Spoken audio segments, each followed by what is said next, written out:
Hello everyone, and welcome to today's Smith in the World panel. And I'm Jason Bauer-Clapp, Associate Director of Smith's Lazarus Center for Career Development. And today is the fourth and final Smith in the World panel we're hosting this year. This was rescheduled from a couple weeks ago. And today's theme is research and data analysis. And we're so happy that you're joining us here today.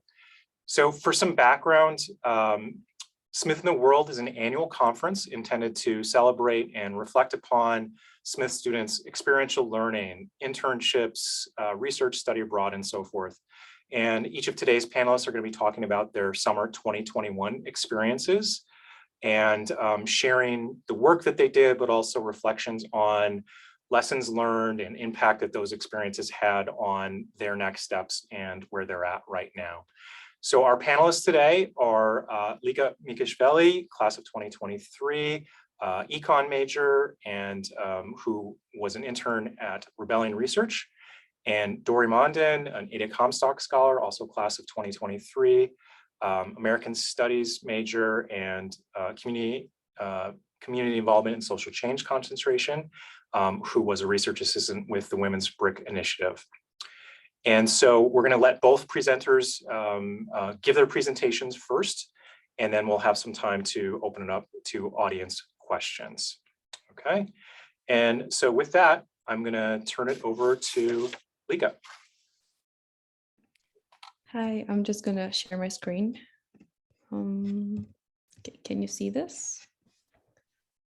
Okay, so hi everyone, I'm Lika. I'm a junior at Smith, double majoring in quantitative econ and data science and stats. And I'm going to make a presentation about my experience at Rebellion Research. So Rebellion Research is a AI investing advisor and a think tank located in New York City. It's a small company, about 20 to 30 employees. And the CEO of the company and the intern mentor was a Amherst College alum. And from my friends at over 5 colleges at Smith at Amherst, I've heard good things about the company and the CEO. And I wanted to try myself there, and applied and got the internship. And as a research intern there, my main duties was to write articles on topics that I was very interested in, such as finance and technology and the intersection of the two. So since Rebellion Research is an AI investing company, this is a relatively new topic. So I'm going to dive in and explain to you what AI investing is. So we know that traditional investing is when human analysts give recommendations to potential investors on how to sell, how to invest, where to invest, when to buy and when to sell, and so on. And this human analysts do some data analysis and from their experience give the best possible options to their clients. However, with artificial intelligence, AI is a technology that is capable of recognizing some patterns in the provided data, and based on these patterns that the technology recognizes, they can predict the outcomes of different events and give suggestions. So the underlying method of AI is machine learning, and based on machine learning, AI investing algorithm is able to analyze the provided stock market data or new data from information from different newspapers, everything that's going on in the world. And based off this huge amount of data, they can provide the best solutions to the investors, and advise them on when to invest and sell, and how to boost their portfolio. So AI investing has both advantages and disadvantages. It's a relatively new technology. It's been mostly adopted by hedge funds, but it has been tried out in multiple settings, and we have some conclusions that we can draw from this. So the advantages, the best advantage that AI has is over the human analysts is the efficiency of processing information processing power. So AI machines don't get tired. They can run constantly as long as they are powered by electricity, and they are 2,000 times faster than human analysts at processing and analyzing data. And this is a very interesting statistic that AI does, the work that AI does in a year is equivalent to over 8,000 analysts working 8-hour shifts 5 days a week for 52 weeks per year. So this is a huge resource that artificial intelligence provides to investment managers and generally companies that deal with this investment clients. And because of this huge amount of processing power, we can say that there's more thought going into every decision and every suggestion that investors get from the AI advisor. However, the disadvantage of AI investing can be the lack of human contact. And we know that like many investors might be used to going to a company, talking one-on-one with the analysts and telling them what they expect and so on. However, yeah, with AI, it's mostly on phone or, like through technology. So this might be new for investors. However, with the current development of the world with COVID and everything, everything is automated, and this probably won't be a huge issue for future generations of investors once this technological automated systems become more and more relevant in our lives. So I'm going to talk about a few of the projects that I worked on for the sake of the limited scope of this presentation. And I will focus on 3 articles that I worked on in the project that I started working on. So the first article that I wrote is about why is AI investing in the future. And basically everything that I told you about AI investing is from my article. That was a short summary of what I found through my research. And the second very interesting article that I worked on was about PayPal in integrating cryptocurrency exchange platform on their website and application. And for this article, I got the opportunity to interview different leading professionals in the cryptocurrency and the blockchain industry. And the CEO, the interim mentor of Rebellion Research, he connected me with different people that thought would give me some good ideas about how I could proceed my research and give me some ideas about what to include in the article. And for example, I interviewed finance professor from Johns Hopkins University, assistant professor at ESC Business School, and founder of Lightbulb Capital. And they were amazing. It was amazing to meet these new people. The third article that I worked was about credit card debt in the US. And for this, I most extensively use my economics and data science knowledge from Smith. At Smith econ classes, we use FRED data from Federal Bureau of Economics and Data, and we learned how to do analysis of it.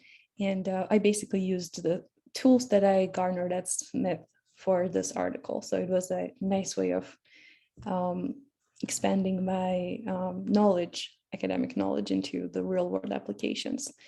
And the fourth project that I worked on was to use natural language processing technology to come up with the ESG rating scores for different companies.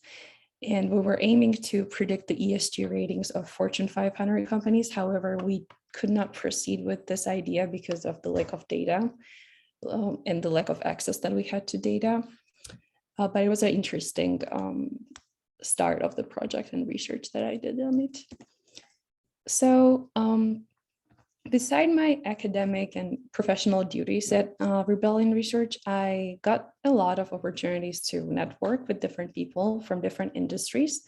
I expressed my interest to my mentor about payments industry, and he introduced me to different Smith alums in that industry, and one of them was Mikhelashvili from WorldPay, and I got to meet with her over Zoom and learn about her work and so on. And I also, as I said, interviewed different professionals in blockchain and cryptocurrency industry, as well as professors. And one of the interesting events that I attended was on behalf of my mentor, was called Investing in Bangladesh. It was in New York City, and the CEO was invited to attend this conference, but he couldn't. So he sent me and another intern from Amherst College to attend this conference on behalf of him. And the conference had a guest who was Lawrence Summers, who he's a former president of Harvard University and former US Secretary of the Treasury. And I got to talk with him briefly and listen to his speech. And this is the photo of me there and the other intern. So it was a nice opportunity to meet new people. So the final thoughts about what I have about experience at Rebellion was that it was super enriching, not only because of the professional duties that I had, but also because I got to meet so many new people and developed my networking skills. And for example, one of the people that I met gave me a feedback on startup idea that I had for Draper competition. So this was not only like work relationship that I developed with those people, but also beyond work and more like on a personal level, that they gave me different ideas and so on. And I'm still in contact with those people. So it's amazing to have this kind of opportunity. And I feel like one of the challenges that I had during the internship was that my coursework is mostly STEM focused. So I don't really get to write a lot of articles or essays. So this was like out of my comfort zone experience to write articles, do a lot of research, and edit other people's articles also. So I developed my writing skills a lot. And prospective new steps that I envision in the future is that I'm very interested in payments industry and fintech industry, financial technologist industry. So I wanted to get an internship in that area, and I got an offer at American Express for summer 2022, and I'll be continuing my work there and hopefully learn more about the payments industry and how fintech companies work, and go from there in the future, hopefully. Thank you so much. Great. Thank you, Lika. Bravo. Okay, Dori. Give me just a second to share my screen. Okay. Where is it? All right, hold on just a second. Sorry, running into a technical difficulty here. That's all right. I'm not sure why. All right, let me try this again. There we go.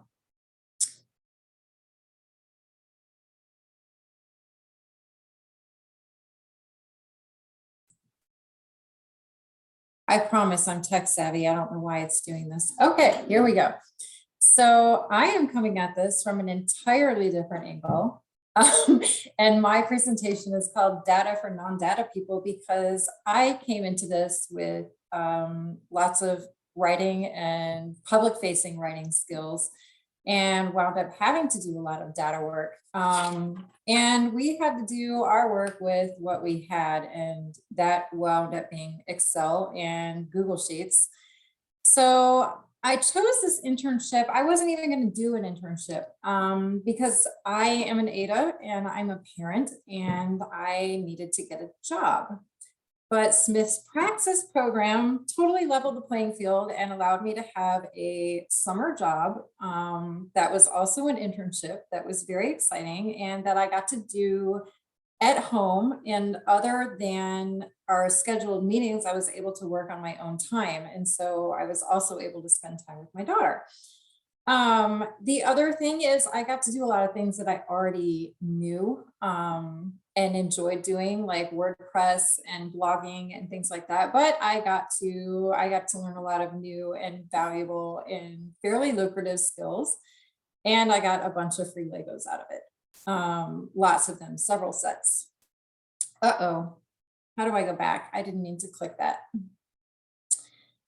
Anyway, I was going to tell you about the Women's Brick Initiative. So it was started by a woman named Alice Finch, and she started playing with Legos with her children and got really, really into it and built a 400,000 brick Hogwarts castle and wound up getting into all of these conventions and discovering this whole world of adult fans of Lego. And as soon as she got in there, she realized how misogynistic and just kind of awful it was, and how just people were very underrepresented, especially women and people of color.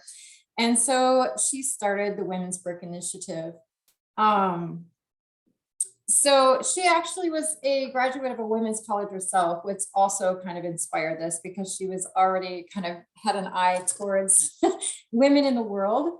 And what's on the screen now are some of the examples of Facebook responses that we got when we were talking about using the color yellow as minifigures. And I'll get into why that's important in a bit, because it kind of really fueled a lot of the research that we did. A lot of it wound up being based on racial representation, more so than even women, and actually blew up into a bigger project, which is now live too. So this is the manifesto of the Women's Brick Initiative, and you can see through it what Alice is trying to do here. She actually brought in a partner who was an engineer and an adult fan of Lego and builds all of these crazy machine Lego type of things. And also was going to these conventions and having people kind of laugh her off, or she would put her work up on the internet and not say that she was a woman. And then when she did, she would just get endless comments, mansplaining, and it was the mood immediately switched. So what they're doing here is they're starting workshops and girls Lego camps and things like that, so that girls and women and non-binary people who don't feel represented otherwise can find a spot. As it turns out, the adult fans of Lego community is massive. I had no idea. And they call themselves AFOLs, and then there's gayfols, and then there's so many of these little splinter groups, but they're all adults. And some of these people are creating incredible art that you just would never think was possible with Legos. So here are some of the things that I did with data. Up at the top is a screenshot from Brickset, which is a website that has every Lego brick ever produced cataloged. And there are 17,646 sets. When I was doing this last summer, there were only 15,000 or so, almost 16,000. And the website was still in its previous incarnation, which was kind of handmade. Lego bought this off of an adult fan of Lego who was also a computer programmer.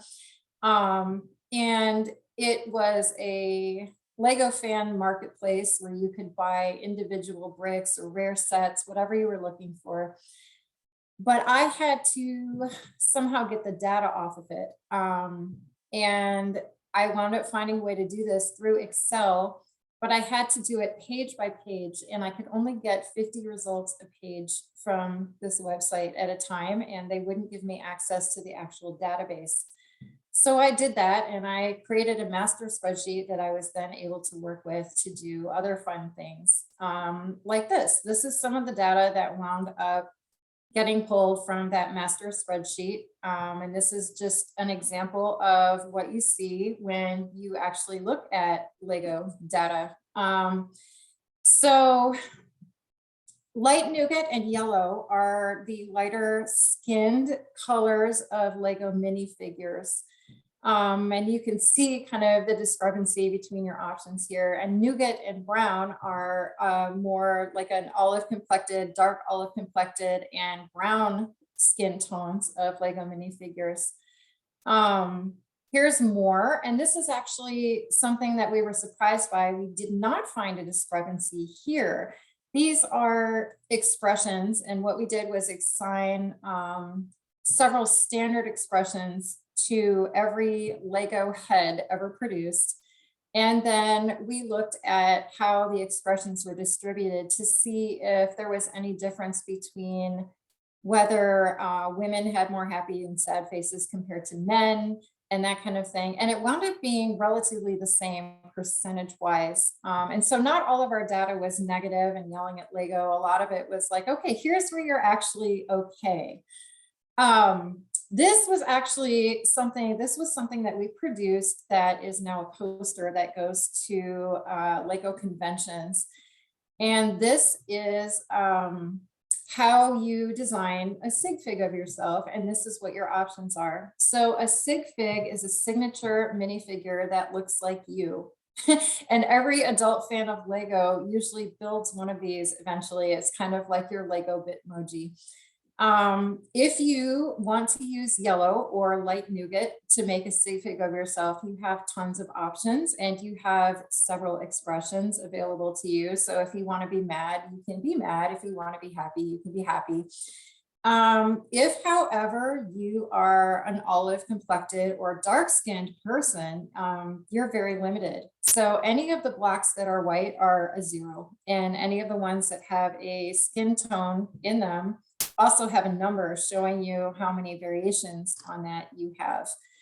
And it's actually kind of a big deal because we hosted a lot of discussions, like I showed at the beginning, of talking to people about how they felt about using yellow as a representation for themselves. And as you can probably assume, a lot of white people said, oh, I don't have a problem with yellow. It's the Lego standard. It's historical, it's traditional. And a lot of people of color were like, I don't feel like that really represents me that well.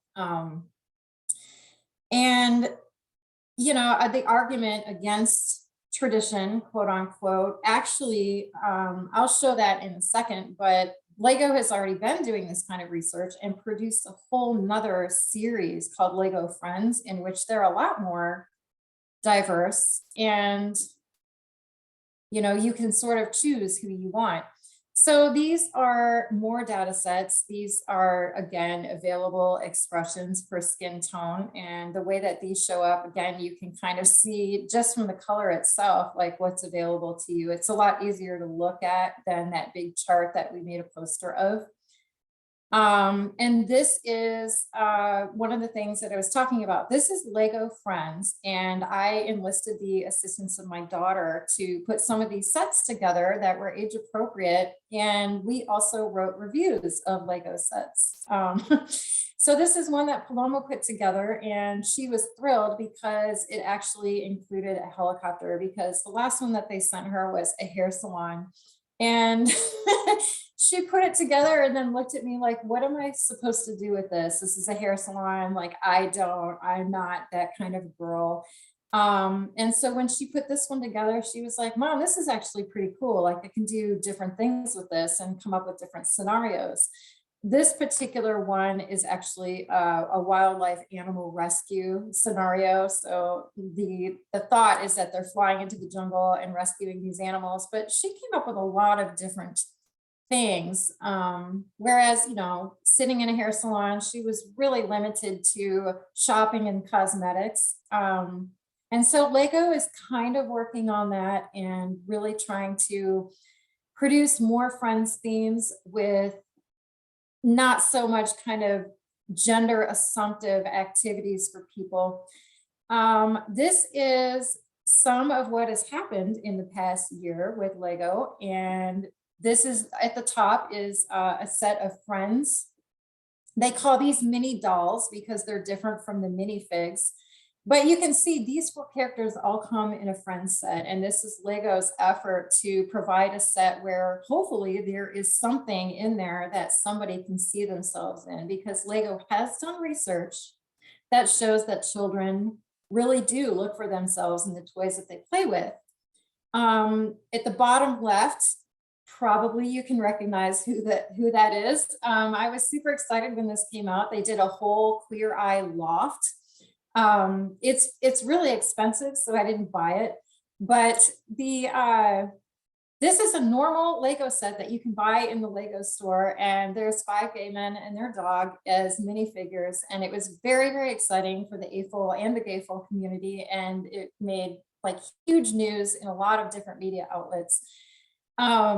And then right after I finished my internship, Lego made this announcement that it's going to work really hard and much harder to kind of eliminate gender bias in its toys. Now, they said that they worked with Gina Davis's media company, but we also know, because Alice has had many conversations with them, that they have looked at our data as well, which is super exciting to me because some of that was my job. And then on the upper left is another kit that came out this past summer, and it's called Everyone is Awesome. And I'm actually going to go get mine because I bought one of these. It's really cute and it's really cool.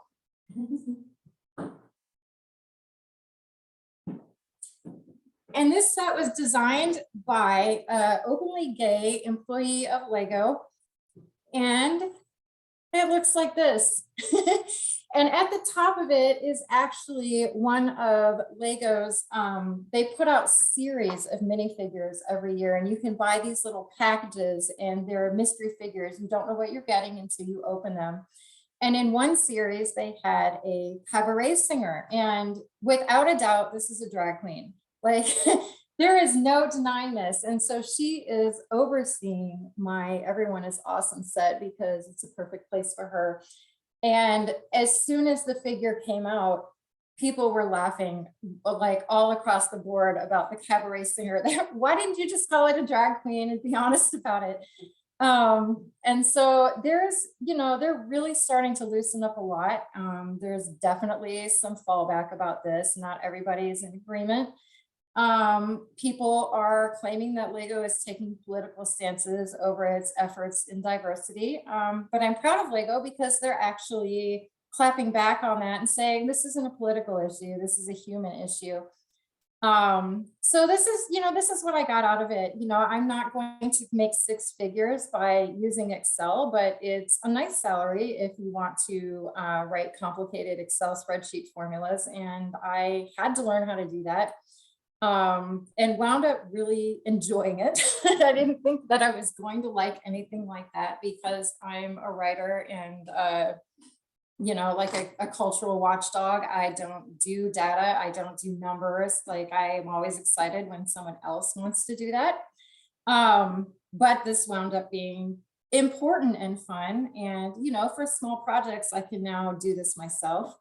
I also started taking a class in Tableau because I liked doing data so much, but just, on a certain level. But Tableau is really cool because you can do what I did, but like exponentially. And yes, I got paid. And that again was important to me, but also just, I appreciate that the Praxis program makes taking a summer internship available to students who might not have the opportunity otherwise. I never thought I would be able to do a summer internship until I got to Smith and found out about the Praxis program, and it made all the difference. And it was a lot of fun.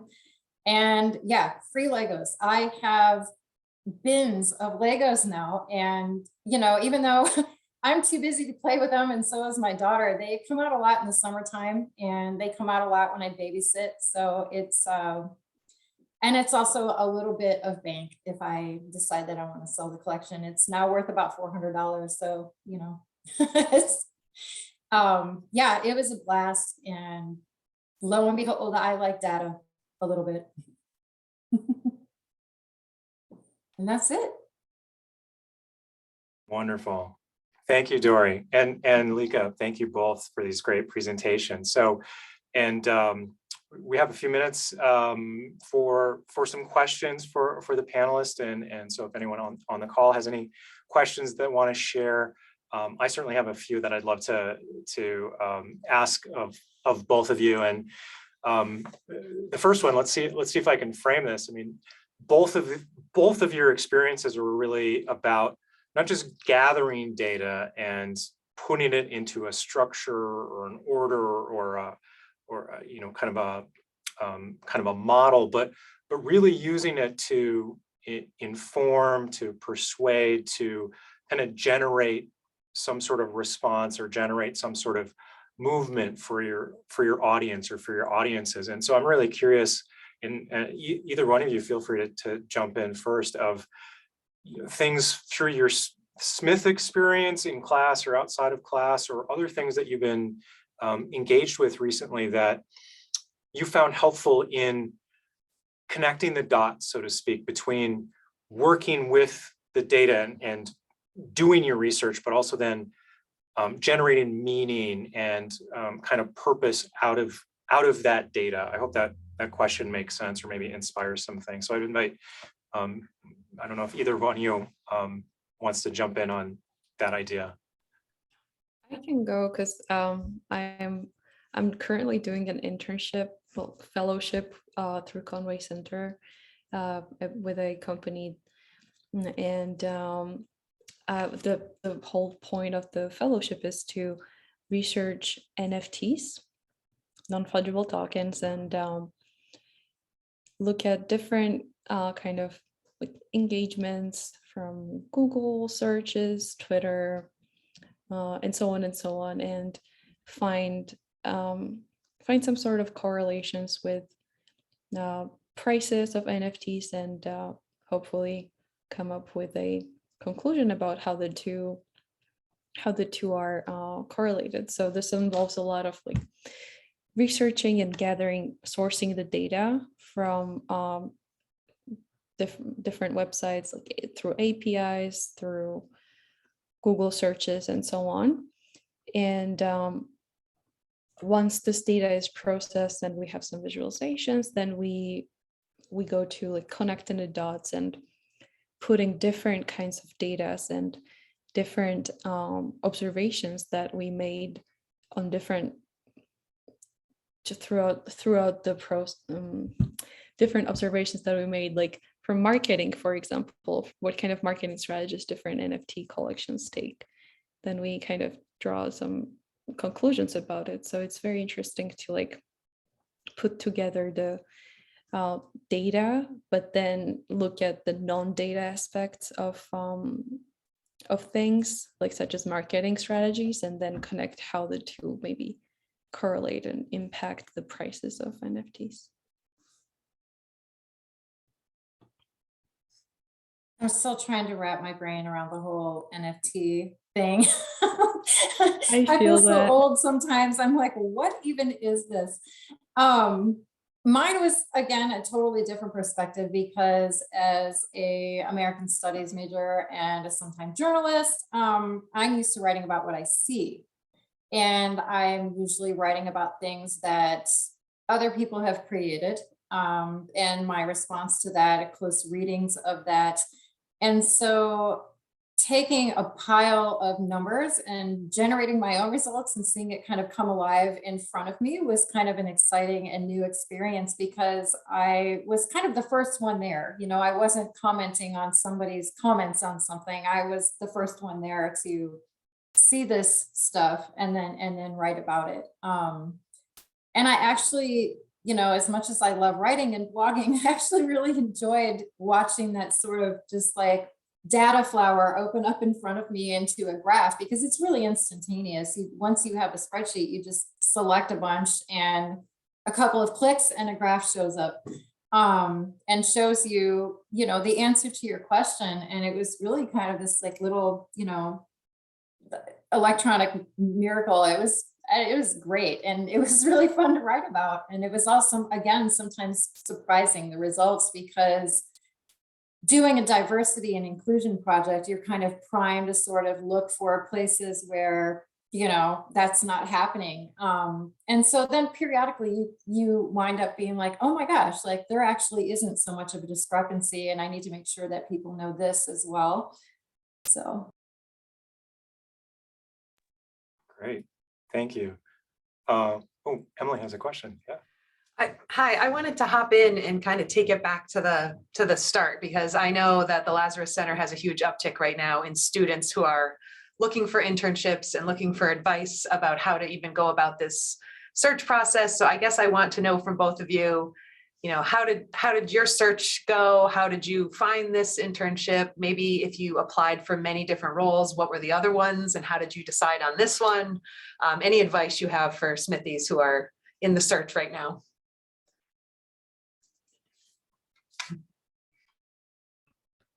Okay, do you want to go first, Dori?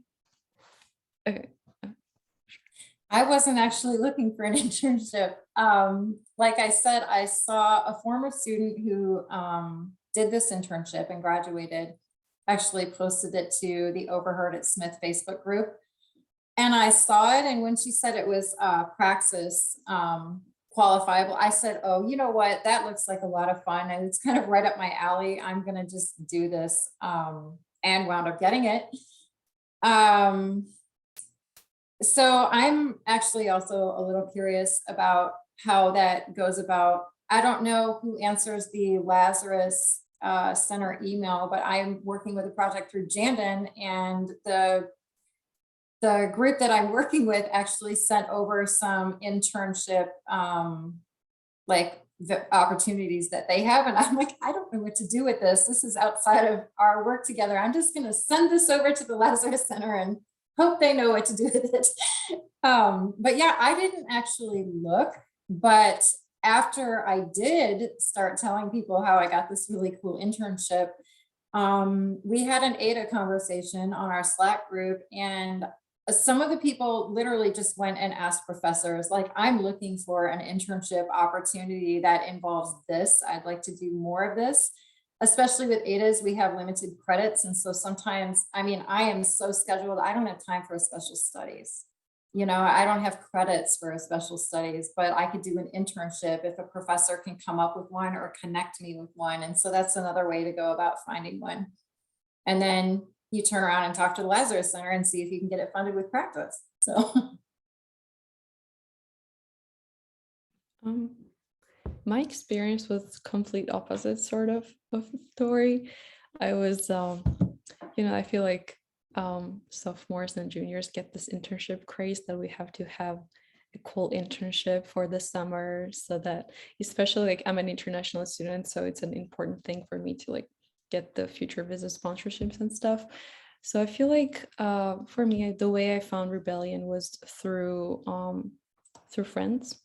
I just heard from them that this was a cool company that they were working at, and I researched it on LinkedIn. I went on the employees' LinkedIn profiles and found that it was really cool, and I just emailed them, and they had me do submit a sample essay, and after that I got approved and started working there. And since this was an unpaid internship, I also got a Praxis sponsorship, so this was an amazing opportunity for that. I was also looking for like finance asset management jobs, so through Handshake I found another internship, Emerald, and I also applied for that, and I also got worked there concurrently with Rebellion. So this was an amazing like complementary two experiences that shaped it. But I feel like an important resource for me was like LinkedIn, and just going on different people's profiles that kind of whose interests matched mine, and finding what they did and how they proceeded with their career, and then some using that resource. And also Handshake was super important because there's a lot of different opportunities there, and it's a nice combination of the two, I think. Great, thank you. I have one other question I want to ask both of you, and I'm curious, now that you've had some time from your experiences that you presented on today, and you look back on those, I'm curious if you have a sense of what was most surprising for you about those experiences, or perhaps did your experiences leave you with some kind of lingering questions about the work that you did and next steps. So feel free to take that either way, depending on what appeals to you.